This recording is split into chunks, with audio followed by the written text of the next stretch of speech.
Hi there, I'm David Harvey, and I'm here with John Andrews, and this is the Two Texts Podcast. In this podcast, we're two friends in two different countries, here with you every 2 weeks talking about two different texts from the Bible.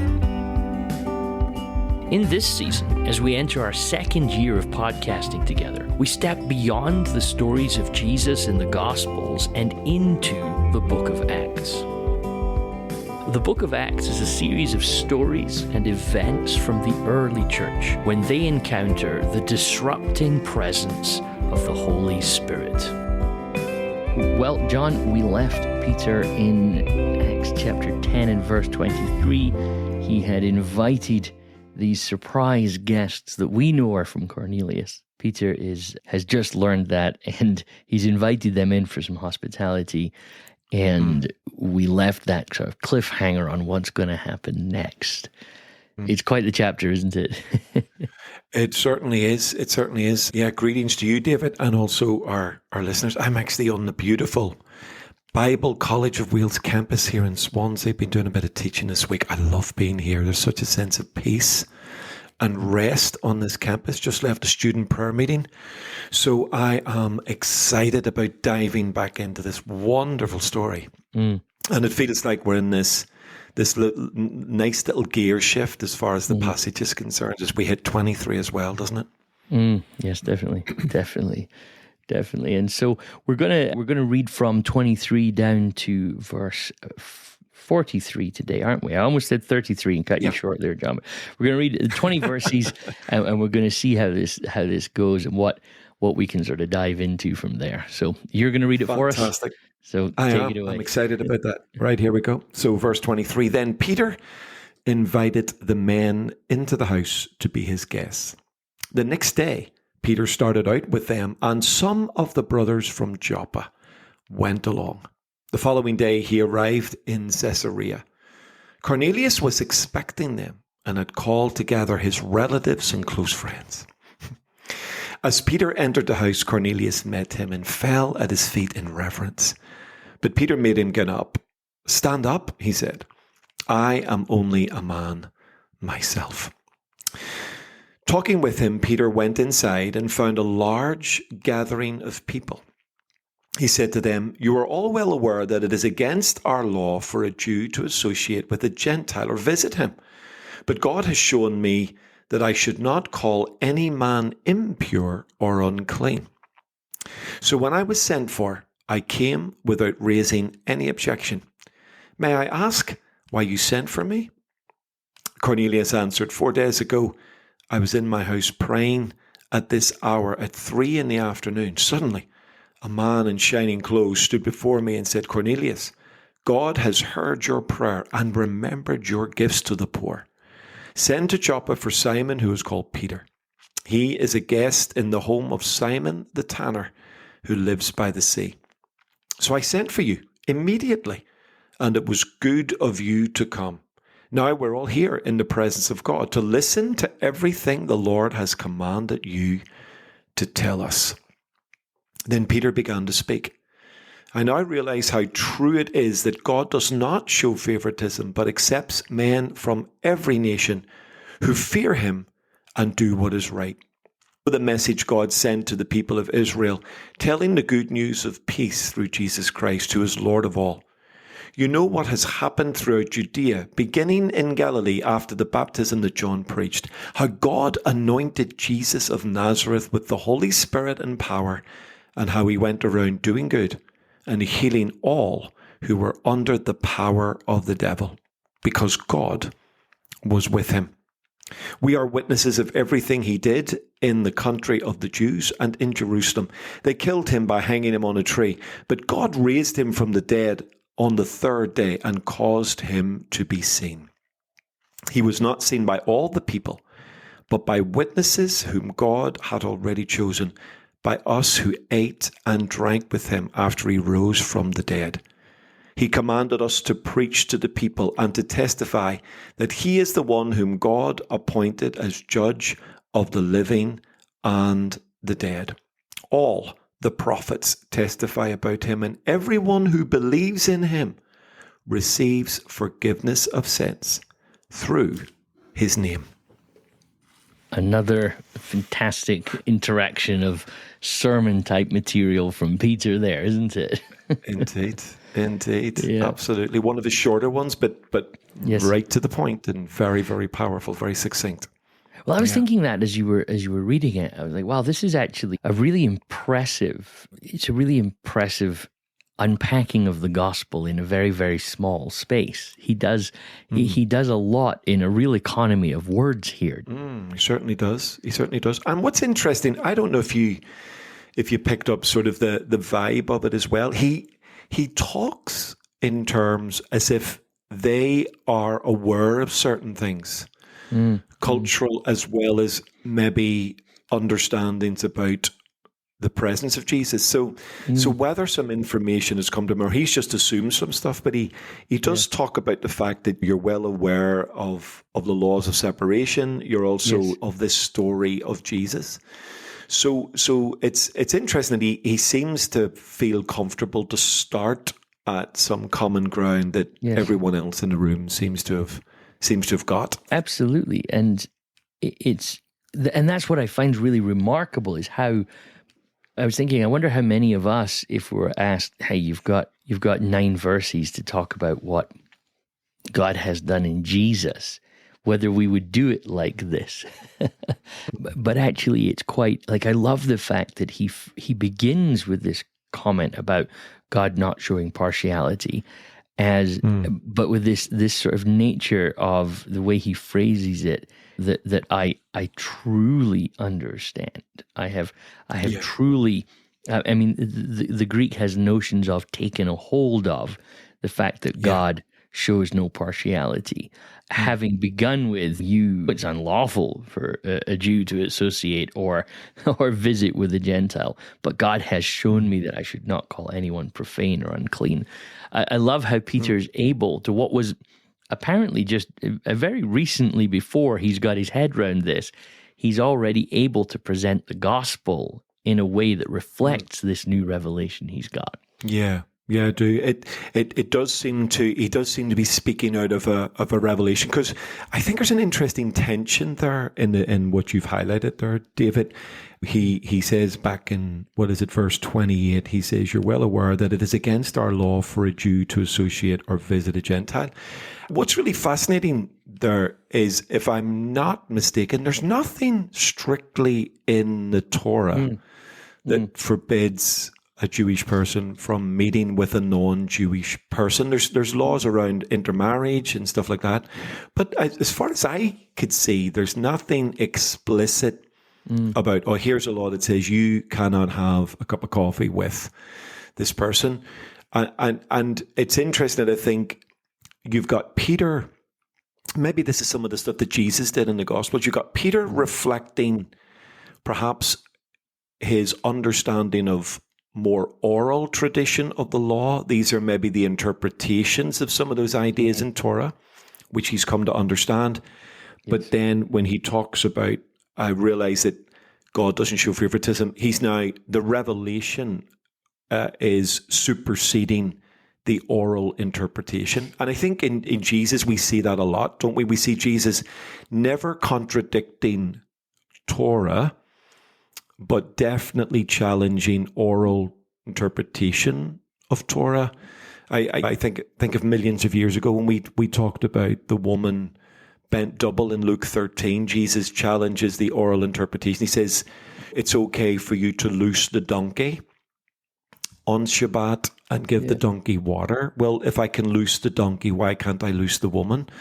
And he's challenging their oral interpretation, and he's seeking to impose divine revelation. There's nothing in the Torah that says you can't heal someone, but the oral tradition says you couldn't.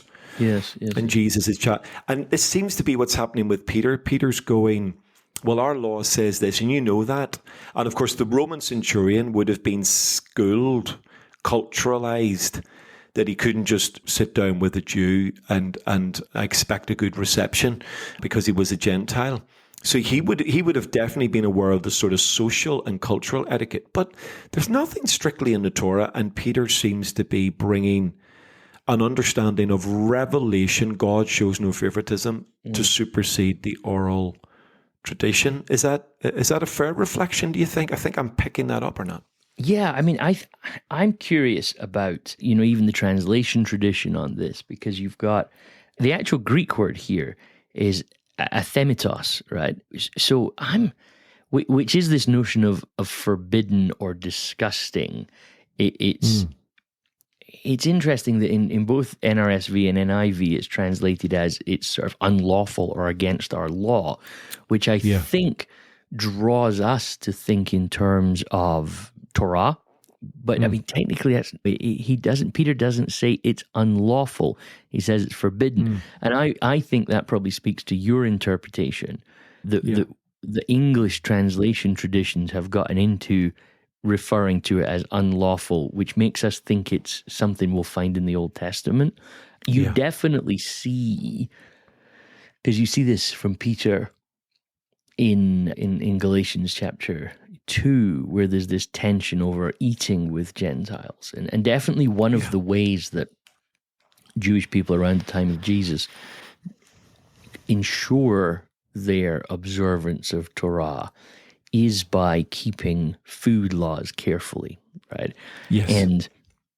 And I think this is worth people sort of understanding that what you've got going on, and again, roughly in this sort of century around Jesus, if you kind of do 50 years before and after Jesus, we're heading towards, although this isn't known by everybody at the time of Acts, but we're heading quickly towards what becomes the destruction of the temple and also becomes ultimately the destruction of Jerusalem by the Romans.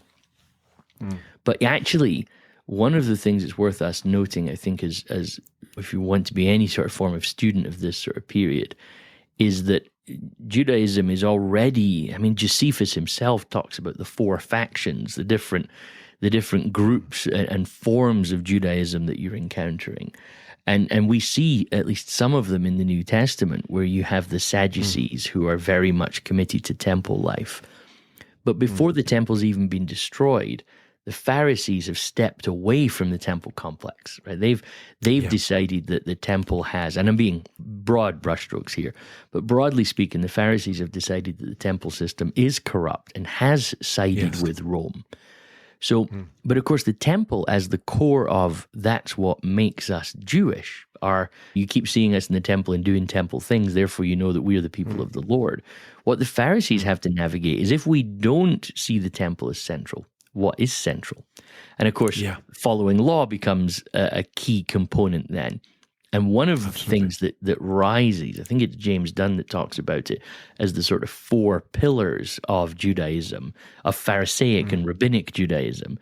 And he would talk about things like Sabbath observance, but food laws were very key. That's what helps mark us out. And one of the things that you do to keep food laws is you don't eat with Gentiles, right? So you don't spend time in the house where there might be unclean food, which ultimately then becomes, you're not even sure about having people who are not Jewish to your house to eat, even though Torah explicitly talks about this, even in the most holiest of spaces. There are rules at all the high feasts as to what you do and how you welcome the foreigners, the guests, into those feasts. Right. So Torah would almost encourage eating together.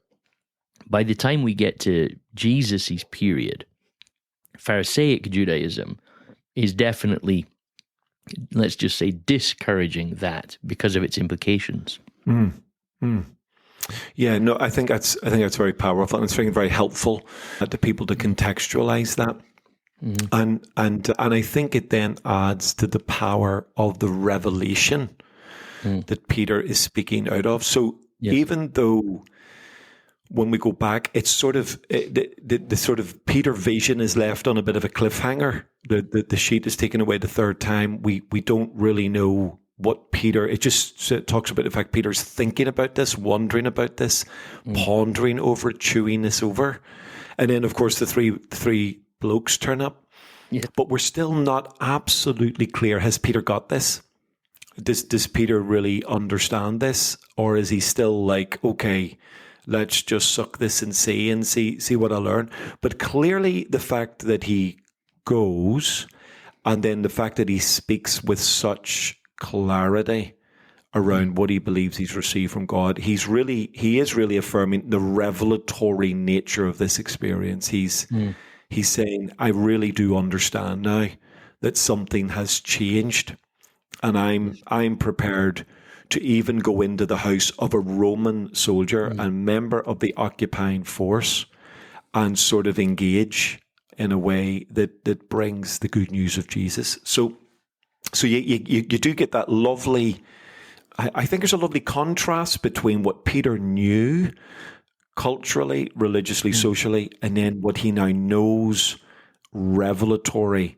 He's seen something, felt something, experienced something that has totally transformed his behavior. And there's something, again, quite powerful about that encounter idea, isn't there? Well, it's again, and I always feel like I don't want to sound pretentious when we say this, but the Greek text is really fascinating again here, just by a really small subtlety. Again, I want to keep saying this. I don't know, maybe this is the first 2 text episodes somebody listens to, so I don't want to assume you've heard us say this in the past, but I don't want to ever kind of rail against English translations. I just want people to know that there is a Greek or a Hebrew text behind this, and translation is hard. Moving words from one language to another always involves making decisions about what nuances are we losing in this transition. But it's fascinating. But God has shown me that I should not call anyone impure or unclean. It seems to me that the way that Peter says this in the Greek is that God has shown me that I must not say that a human is common or unclean or profane, to use some of the language you used in the last episode, right? I mean, anyone is perfectly fine, absolutely perfectly fine translation. But as I was reading it and looking at the Greek, it struck me that Peter's doing some exegesis work here on the vision that he had, because the vision that he had was a vision of animals, right? And it was a vision about things that he should eat, right? So Peter's had this vision that said, and the vision is, hey, why don't you eat these things? And Peter's like, I don't eat unclean food, right? And the response he gets is, don't call anything unclean that God has called clean, right? So, or anything profane that God has called not profane. So then these guys come, have a bit of hospitality. Peter comes to Cornelius, but notice here, I'd love to see what you think on that, because I think this is really significant, that Peter has taken the vision about food laws and decided this applies to everything. And I think we will see later why he thinks that. At this stage, it's clearly the vision that is causing the fact that these guys have turned up and said, hey, this profane person has had a vision from God, and you need to go. But I don't know, maybe this isn't as big a point as I think it is, John, but I just think it's interesting that Peter interprets the vision, and therefore the vision has some unpacking that is needed for the story to progress. Oh, for sure. Well, I mean, yeah, absolutely 100%. And somewhere between having that vision and then walking into Cornelius's house, he has made that shift. Absolutely. Yeah. And again, I think the last time we reflected on the sort of triple nature of the vision, the 3 people turning up, were all of those little ways to try and nudge Peter towards that, those glorious providential coincidences that just as he's finishing the vision sort of thing, they show up. So I think Peter is smart enough to recognize that that's what's happening, but it is a beautifully subtle transition in the text where we started talking about animals and he's now talking about humans from all nations, that actually every person now is potentially a recipient of the grace and goodness of God in the context of that. And I do love that idea. I love Peter's courage in that, because he's articulating this in some ways for him for the very first time. So he may have picked these ideas up from Jesus, and of course Jesus Jesus' interaction with the Gentile world is a little bit more on the fringe. He's come for the lost sheep of the house of Israel. The majority of his interaction is with a Jewish audience, but of course he does engage with the Gentile community on more than one occasion, and individual Gentiles as well. But they are exceptional type moments in the ministry of Jesus, where you've got here Peter really articulating something for himself in his own words. He's not repeating the words of Jesus here in the sense that suddenly heard Jesus say, but these are now his words articulating what he has seen. And therefore, I think they carry very unique weight in the context of that sermon. I wonder if we've been a little slower than Peter to do this. I mean, we've all been in those situations, I would think, where you have multiple ideas about things in your head. And I'm imagining Peter, he's heard Jesus say things. He's still trying to make sense of Acts chapter 2, and he's still trying to make sense of what happened in Samaria. Maybe he's heard Philip's story about the Ethiopian, the news about Paul. And this vision has been the piece that just ties it all together. And there are moments where, and you and me have both spent lots of time in classrooms teaching, and then we probably had it happen to ourselves, where you can have several chunks of information, and then one day your lecturer or professor says something, and that one little thing, all of a sudden, all three of these pieces come together. And actually, in a very short space of time, you can go from being completely in the dark to actually everything making sense to you. I get this feel that that's what the Holy Spirit has done for Peter here, that it's the final piece that he's gone, oh, wait a minute. I mean, this is true of people as well then, right? I actually do think it's humanly believable that somebody can actually have that little moment of revelation, and by the time he gets to Cornelius' house, he's like, I now understand not only that we can go to each other's houses, now I'm able to present the gospel beginning with this statement, God doesn't show partiality.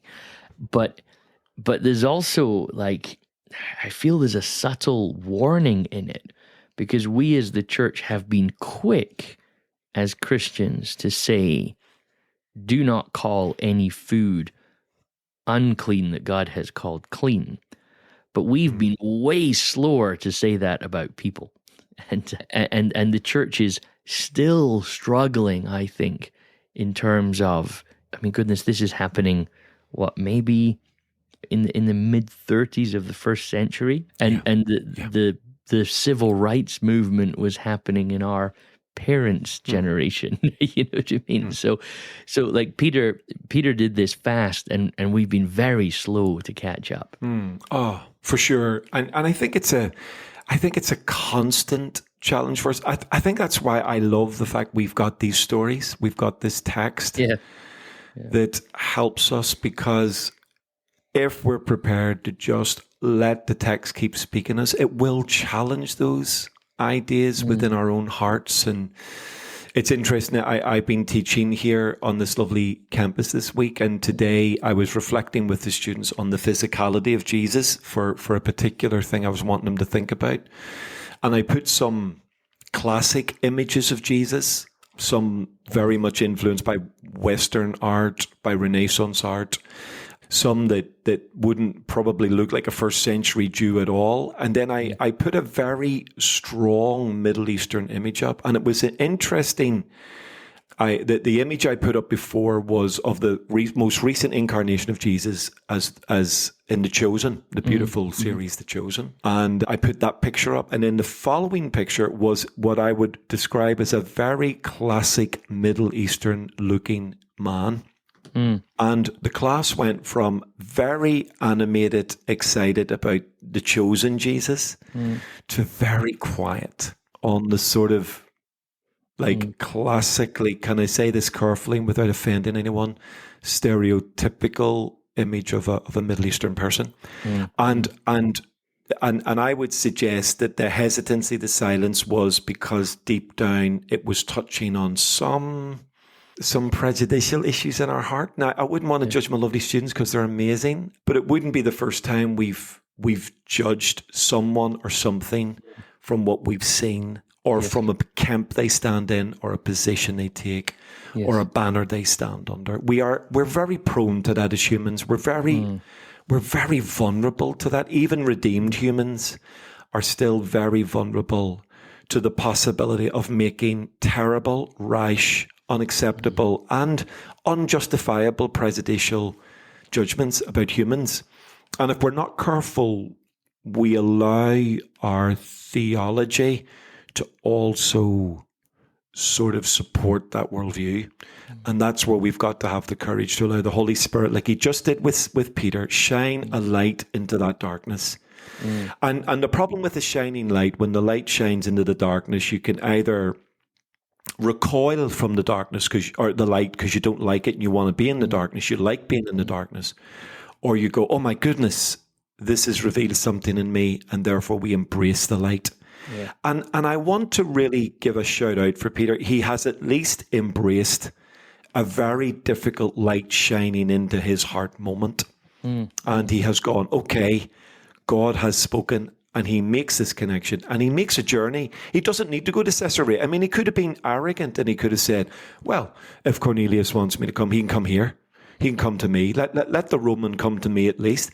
But Peter actually inconveniences himself and goes to this man because a light has shone in his heart, and he's gone, okay, I need to listen to God, even though it's a bit unpalatable in my own cultural and even, can I say this carefully, religious framework. And he makes the journey. So well done, Peter. I know he still struggles. We'll see some of the struggles later, but actually, well done for at least making the journey and showing some humility in the context of going to a Roman household.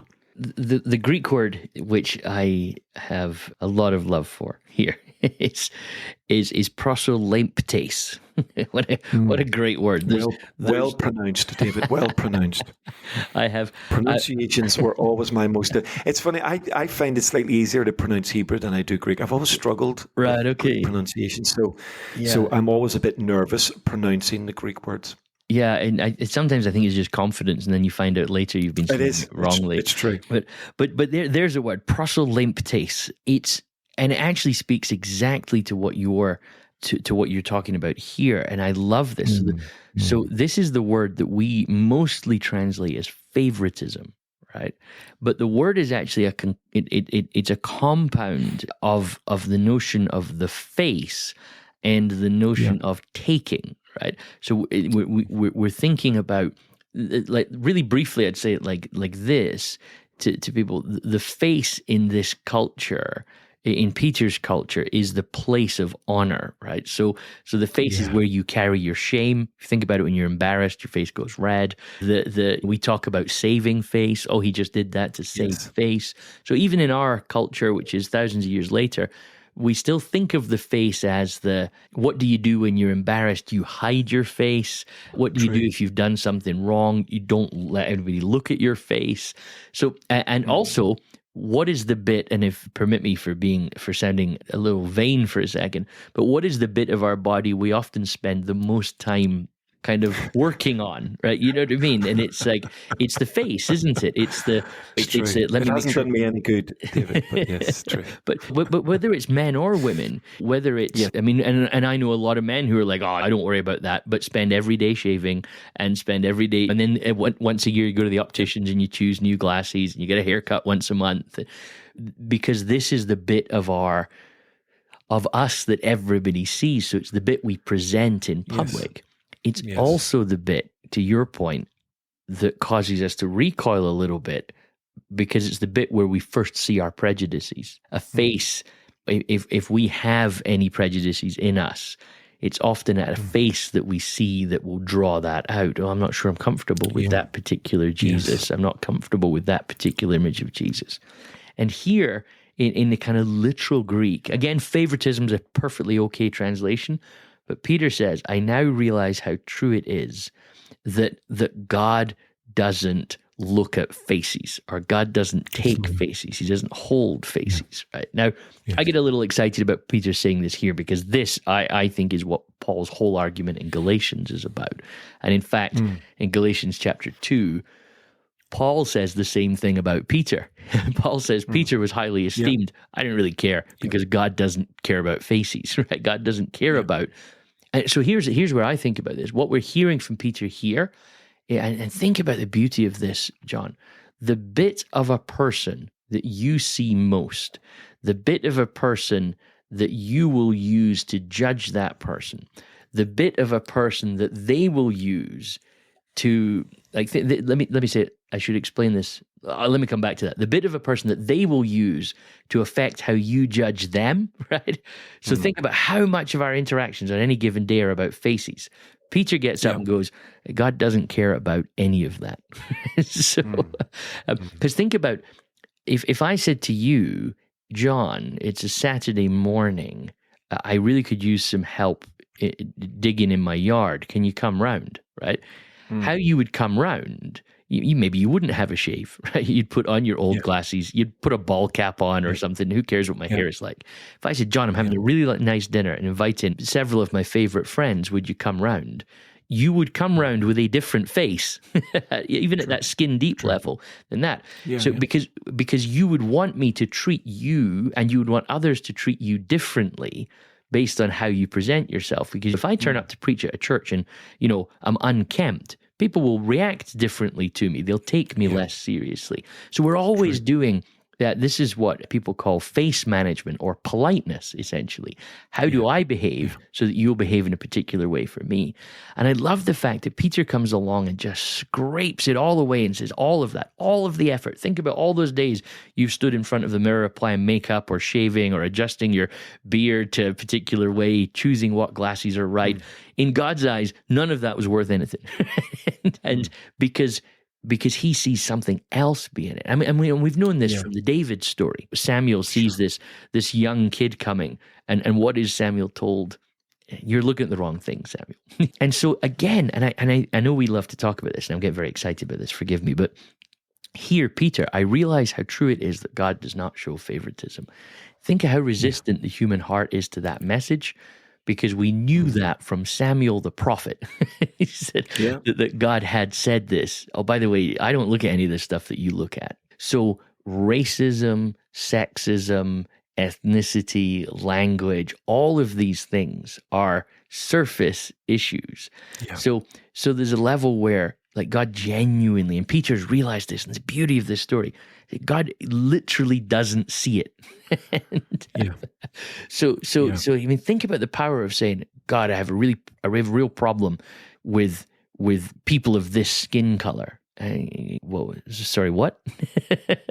Think about the grace of how we're trying to raise problems and exclude people on stuff that God has made beautiful, but not the stuff that he makes choices by. And I think it's important just to clarify what I'm not saying there. I'm not saying that God whitewashes everyone, right? I'm saying that, because it's very important we don't see that. It's once you've stepped away from the realization that one skin color isn't better than another skin color, because God sees them all the same. That doesn't mean they all need to act the same way. It's now we can act in the diversity. You can grow a beard, I can shave my head, and God just celebrates the beauty of all that, because it's not the things that divide us. I hope that says it in a way that is clear what I am wanting to really push hard on, and what I don't want people to hear when I say that. Does that make sense?